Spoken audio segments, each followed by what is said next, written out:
السلام عليكم ورحمة الله وبركاته، أهلا بكم في أول حلقة يا جدعان على اليوتيوب. فيا جدعان بنتكلم النهاردة عن التليس والتشعيب.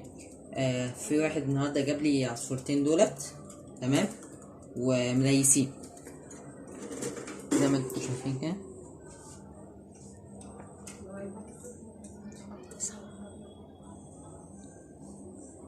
تمام، فاسمه العصفورتين دول يا جدعان بقالهم يادوبك بتاع يومين معايا، والنتاية ديت يعني كانت كده خاسة وبزيادة. فاسمه ده دي كانت جاية من عندنا من كام يوم، من يومين دولت، كانت مقلبظة كده وبتاع. فالنهارده هنعالجهم بخل التفاح.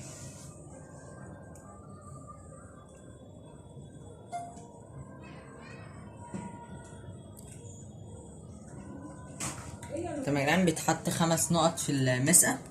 المسقة قد ديت كده، تحط من 5 ل4 نقط، ما تكتروش عشان ممكن يعملوا اسهال ويعملوا كده. لو لقيتوا العصافير عملت اسهال، بس اسهال زي كده مثلا،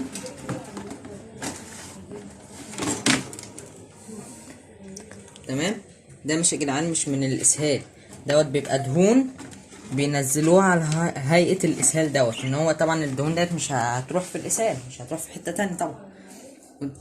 تمام، وطبعا كل مسقة بيبقى ليها حجم من نقط معين. يعني المسقة ديت انا بحطها من 4 ل5 نقط. الازهر طبعا بيبقى 3، الازهر كذلك. المسقة بتبقى احجام.